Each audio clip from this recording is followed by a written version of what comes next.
All right. It's great to be speaking with Larry Augustin from SugarCRM. But before we talk to Larry, I just got to say it's 14 degrees in Atlanta this morning, folks. I'm looking out. There is snow on the ground in Atlanta, and there's a sheet of ice. People are freaking out. There's not a lot of movement outside, and it probably won't be for the next day or so. But it's actually 10 degrees colder in Atlanta than it is in D.C. today and in Philadelphia right now. So with that as a backdrop, Larry, it's great talking with you. Right, great. And I just want to tell you right now here, we are suffering as well. It's 57 degrees. Um, uh, uh, it'll get warmer off of that, so it won't Oh, be so bad. well, I You was, know, I for was, us, I was worried about California, that. Yeah. 57, people are starting to get a little worried. Well, yeah, But, I'm glad it's going to well, warm up from 57 for you. So, always good to connect. Thanks absolutely. for the time. So, we've been talking about. I think it was 4 or 5 years ago when we had our first conversation around what is Amazon going to do next. And at the time, remember, I think Yeah. we talked about. I might have said, I'm waiting for them to buy UPS or to create their own fleet. Okay, so they haven't done that yet, but I still think it's coming. But uh, right, I think I agree with you. I said I think you're right. Distribution is next important piece for them, and it looks like they've decided to build things themselves as opposed to go do an acquisition like UPS. But clearly owning all of that piece, I think you were right on with it. yeah, but in between that time, this thing called the Echo device, which 3.5 years ago, nobody really knew what it was. I remember I got it back in November of 2014, and it was a speaker looking thing, and you could ask it some simple questions, and it gave you some pretty quick answers. And I was like, oh, this is kind of interesting. It's kind of limited, but it'll be interesting to see what happens with it. Fast forward 3 years, and it seems to be what everybody is talking about, not just the device, but the service in the device, which is I got to turn mine off because she'll start talking to me, Yeah, Alexa. I do the same thing over here. I noticed you avoided saying her name, That's and because there's been a lot of times where I've said it and she just breaks into the conversation.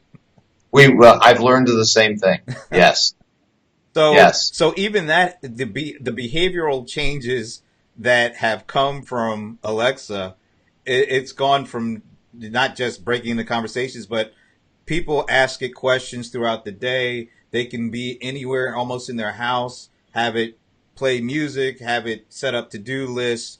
Now you're seeing things like it actually starting to affect business applications. And at CES, the what the big takeaway for me was the battle between Google and Amazon for voice supremacy, for lack of a better way of putting it. So, what do you think is going on? What's driving this, and what does it mean? Or the implications for CRM and customer engagement? Uh, um, First of all, I think it's an incredible time to be involved in any of these things because watching that technology advance, it's just amazing. It's a little bit like starting to the science fiction world of voice control of everything and voice interaction. You can see it now.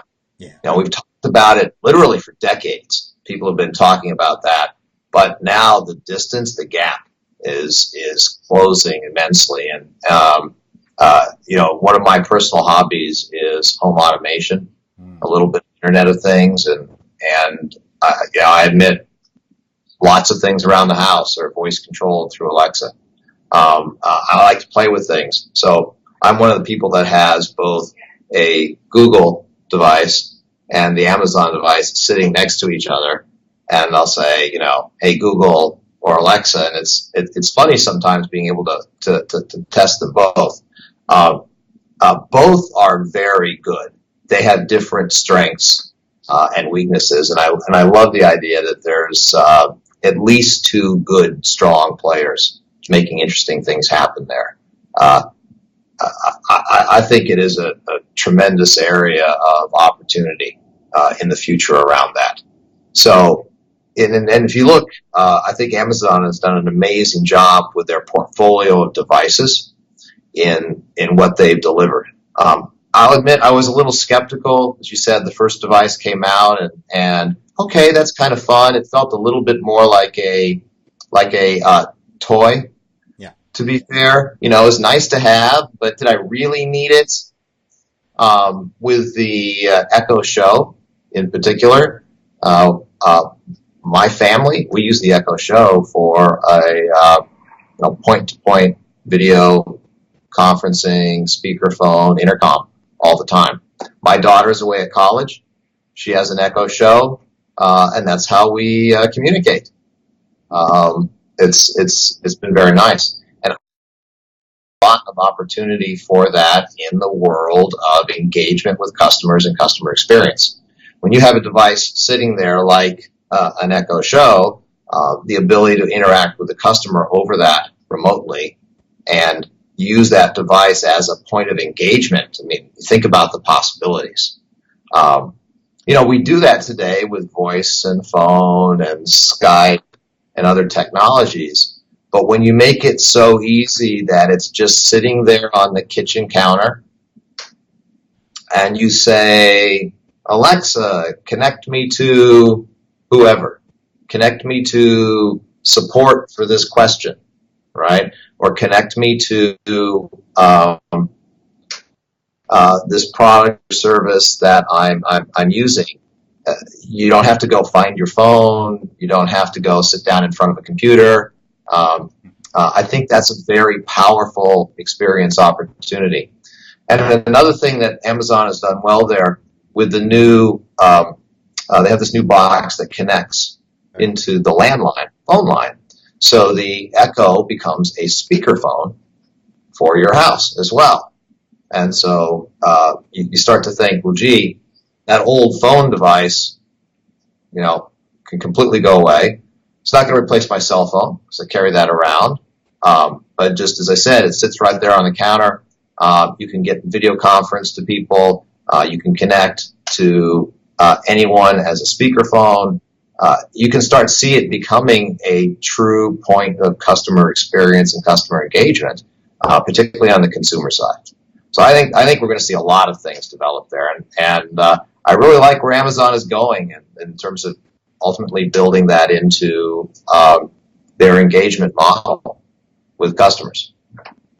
So I'm going to start throwing. I completely agree with you on that too, and Alexa does too. She was getting ready to say something, but I cut her off. But I'm going to jump around a little bit and Okay. a couple of different topics. You wrote about something recently for a Huffington Post around net neutrality. Yes. Your thoughts about it. Talk about, give us a taste of where you think net neutrality is going to impact or could potentially impact small businesses in particular. So a lot of the discussion around net neutrality has gotten very technical, both from the technology points of view and the economic point of view. And I wanted to try and make the discussion more personal. And I also think there's a true question of empowerment and equal access that's important here that I think gets lost when we get too technical about what net neutrality means, either economically or from a technology point of view.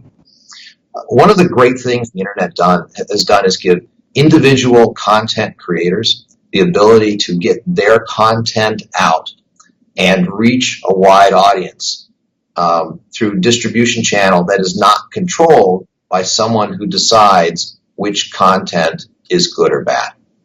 And the way this comes out is there are many, many stories of individual content creators who would say, gee, I have a great idea for a song or a TV or movie or some piece of original content.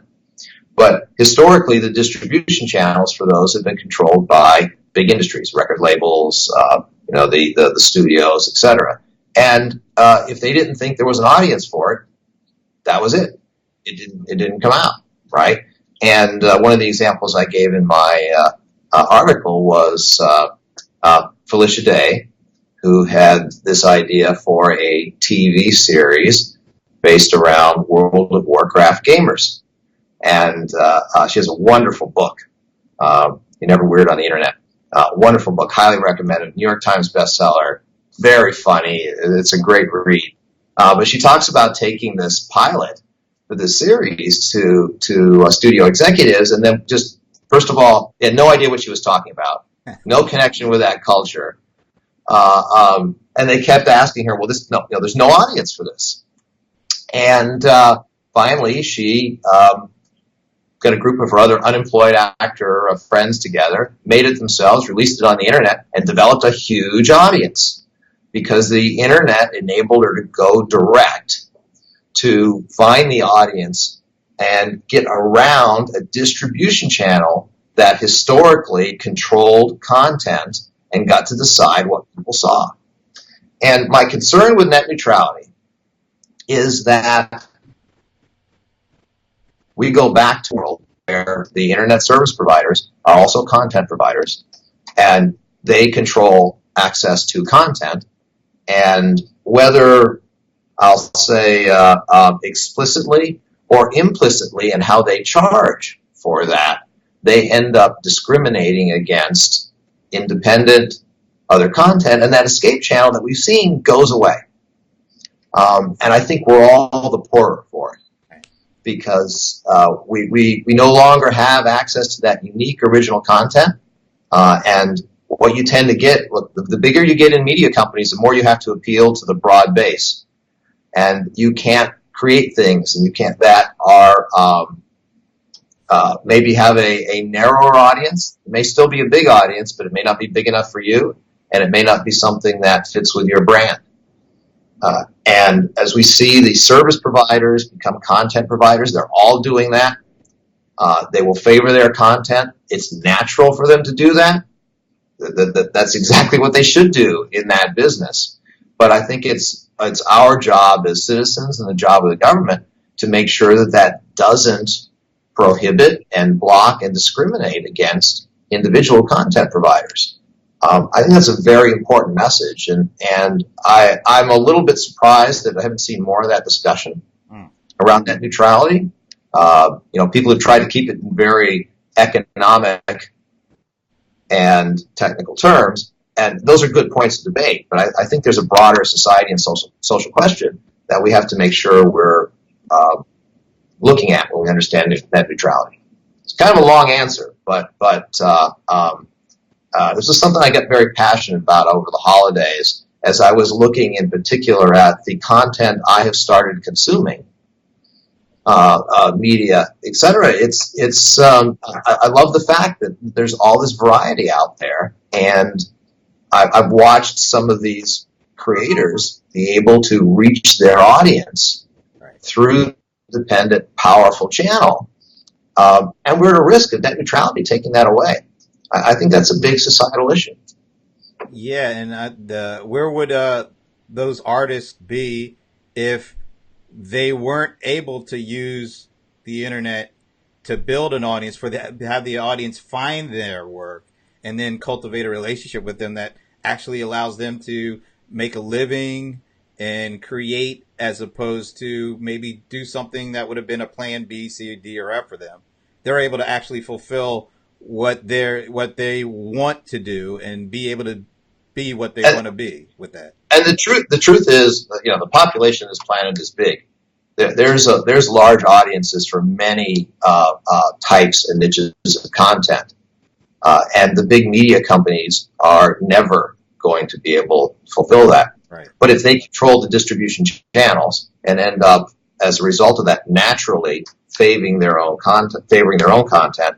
And I said, whether it's explicit in, no, we don't let a competitor's content be distributed, or implicit in that they charge a higher fee to that competitor, it ends up creating the discrimination and blocking that access. The other example I gave was Lindsey Sterling, who's tried going through the traditional channels and got the message, there is no audience for what you do.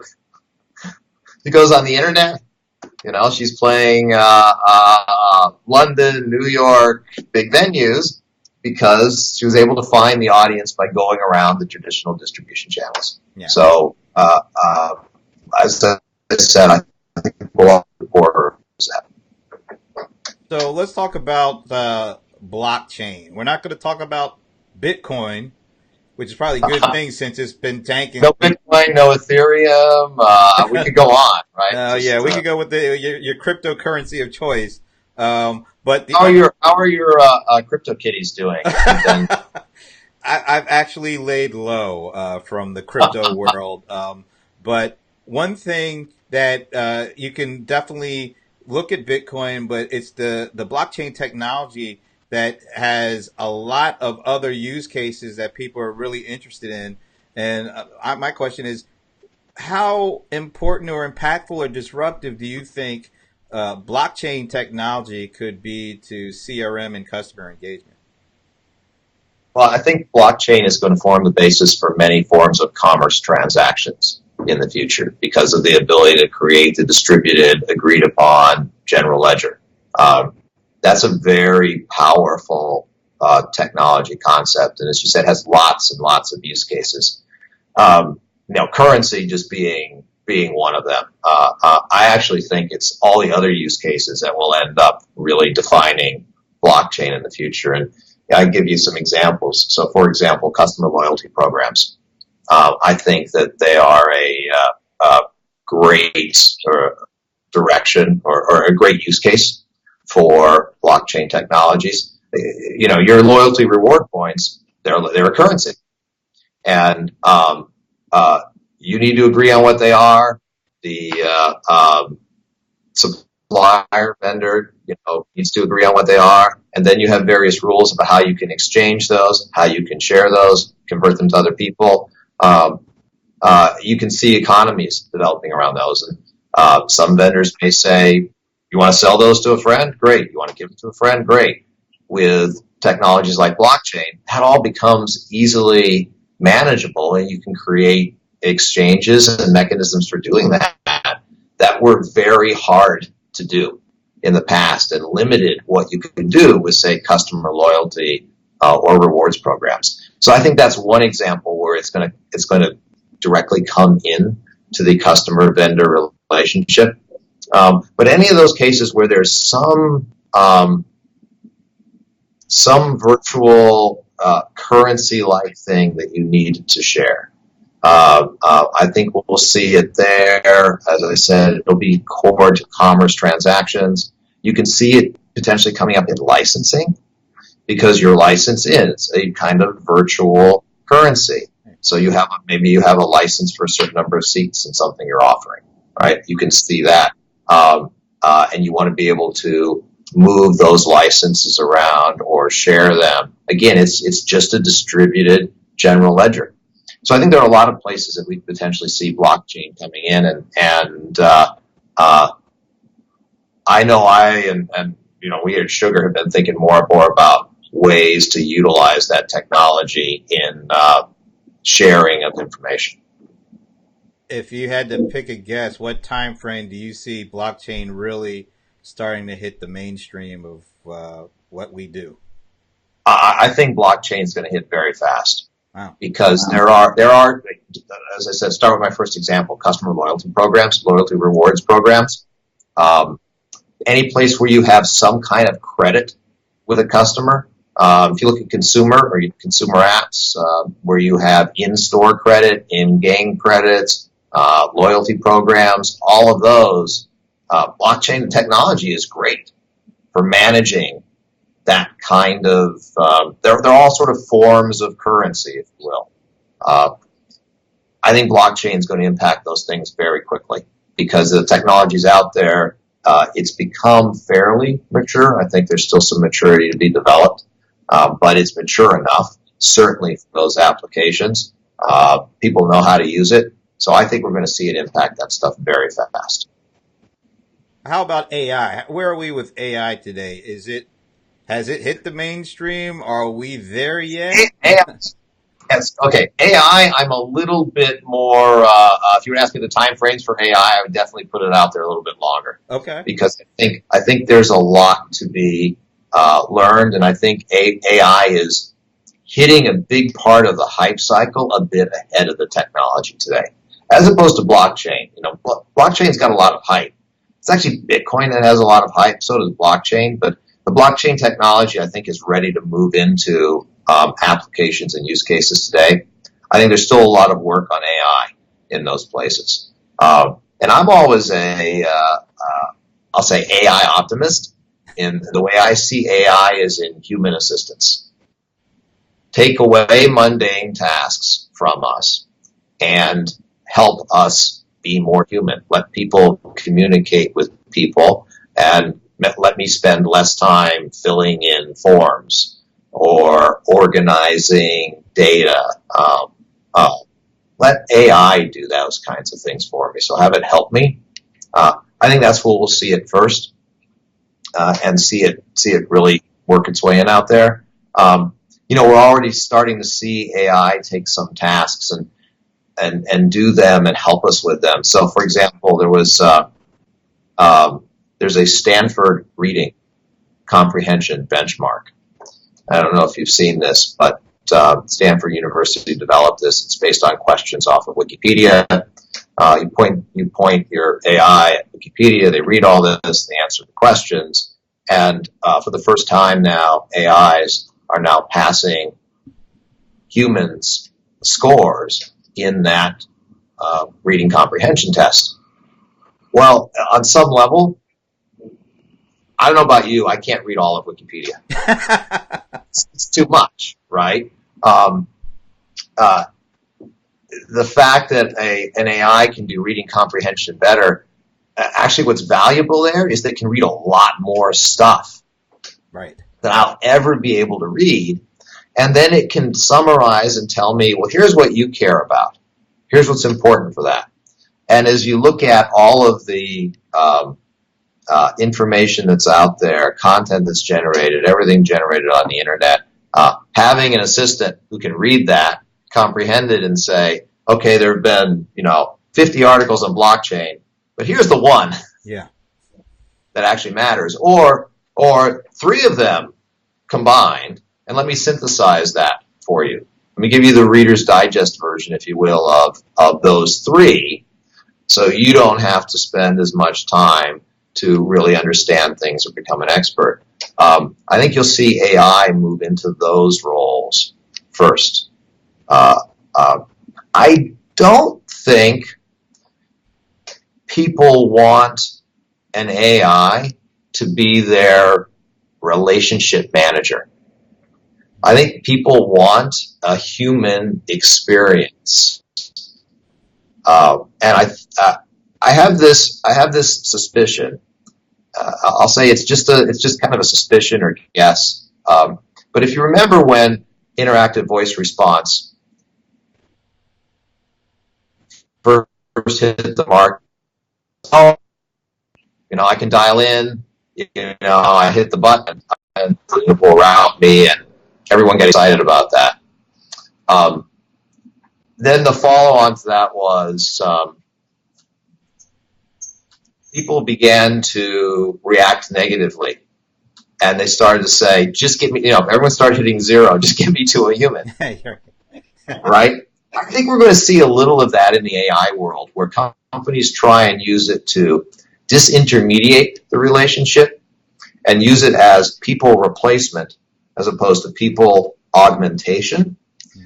And I have this feeling that there's going to be this, I'm sick of talking to your AI, I want to talk to a person cycle that will hit in that. And that also pulls me back a bit to that notion of the AI as the assistant to that human, lets the human have more time to communicate, more time to do what people do well in human interaction, and take some of those mundane tasks off. So I can see the AI being the assistant to the call center rep, handling mundane tasks for the rep and the customer, but not replacing the customer talking to a person, so they feel there's a human connection and can understand them not just quantitatively but emotionally. So that's sort of where I see that next step in AI. Wow. Okay. So before we close, Long answer. but it's a good answer. But I guess let's wrap this up a little bit and think of all the things that we just talked about. We talked about AI, blockchain, conversational interfaces, voice first devices. We talked a lot. So, what company do you think of, let's say, the big guys, the Amazons, the Facebooks, Apple, Google, SugarCRM, Facebook, yes. SugarCRM. What company do you see will be the one, if you had to choose one, that kind of drives the pathway forward that has all the components that could actually kind of steer all this in a direction? If you had to choose one of those kind of companies, which ones do you think? I know I'm putting you on the spot with this, but I think about this a lot, and I'm just curious to hear what your thoughts are on that. It's tough. It's tough to look and say that one company is going to lead in that. I think you pick any one of those technologies, and you probably got an ecosystem of 2 to 3 companies that lead around those technologies. So the mass consumer voice world, we're clearly seeing Amazon and Google as leading companies. As I said, I've got both devices on my desk. It's very interesting to ask the same questions because they are good at different things. Right. And I think they both have enough consumer reach, enough usage that they can both be successful. I also think that they will be successful in slightly different ways. So Amazon is clearly looking at commerce as a core path for them, which aligns well with their business. I think Google is looking more at information as the path for them. I know you'd like to be able to say, I just have one of those, but I find the Amazon device to be a better consumer commerce interaction device. I find the Google device to be a better information device. And if you ask me who's going to win that battle, or that I just don't know, right? Because they're optimized for different things. Let me ask you this: are you surprised that Apple, and to maybe a lesser extent Microsoft, has fallen so far behind those two? I'm surprised that neither Apple or Microsoft have pushed as much on either of those. Maybe and maybe not. It isn't. It's not clear to me that it's core to where either Apple or Microsoft need to go as technology companies or as consumer device companies. Everybody I think has to pick their strength and specialty. And do you need to own the voice interaction point of interface to the consumer? There's value to that, but it's not clear. There are certainly many, many businesses that don't need to own that, right? For example, I probably see Apple going more down the media content side than the e-commerce side. Now, Amazon has gone big into media, but you see Amazon being more on the commerce side of that equation, right? And as I said, with Google, it's going to be all about what they can do with the information. So I think Apple, needs to chart that next couple of decades for themselves. But I can see them being more in that media side, given the way they've gone to market, than the sort of commerce approach that an Amazon is taking. Okay. I don't Okay. know if that's That's good. So that was one. oh, What about the whole the blockchain area? Who do you see has the opportunity to kind of blockchain is going to be like containers, or like virtualization, other technologies, where it is going to be a pervasive technology used across many businesses, mm-hmm. and it will be under the covers. So my prediction for blockchain, in 10 years, we're not talking about blockchain. In 10 years, we're talking about blockchain the way we talk about Linux, or the way we talk about Docker.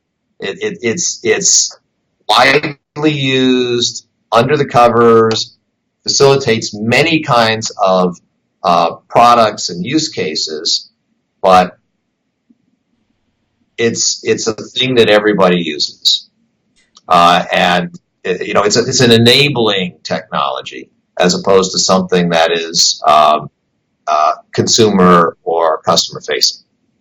All right, last question. What's CRM going to look like in 5 years? What's CRM going to look like in 5 years? 5 years. Good question. It's going to be a lot more human interaction oriented, a lot more about people. It's going to be a lot more in the world where the CRM system is going to know, is going to help you understand the person you're talking to a lot. Help you understand them better. So if you look at some of the things we've introduced just in the past year, our Hint product, for example, which is a product we started selling that takes essentially an email address or a name and turns that into a profile of the person for you. Essentially doing what you might just do yourself, which is go out, Google the name, look for them on Facebook, Twitter, LinkedIn, understand that person. The goal there is to enable a conversation where you can connect much faster and you can understand that person much faster. And I think that is the role that CRM you'll see much more around in 5 years. We're moving from a world where CRM was very transactional and operational to where CRM is going to be the assistant to help you understand the customer better, to interact with them, and really work, help you do your job as being part of your daily life. So you get up in the morning, CRM system is going to tell you who's reached out to you in the past, 24 hours a week that you need to respond to, what they care about, what information they need to know. It's going to help set you up to communicate with them. It's not going to do all that for you. As I said, I think that's where the human interaction becomes important, but it's going to be that virtual assistant that helps you do your job, hopefully gives you some time back for the rest of your life because you're spending less time being the admin and mechanical person doing things, and lets you do what people do best, which is be human and talk to other humans. So I think that's where we're going. I think we can get there in 5 years. All right, so where can people learn about how SugarCRM is going to take us there in 5 years? Great. So, SugarCRM.com. We've got everything there. We have our annual conference that I'll put out there for people. That's in October of this year. A great event in Las Vegas of this year, week of October 8th. We've got all of those pieces put together. But come to the website, give us a call. It's all out there. Larry, thanks again for the time, man. Thanks, Brent.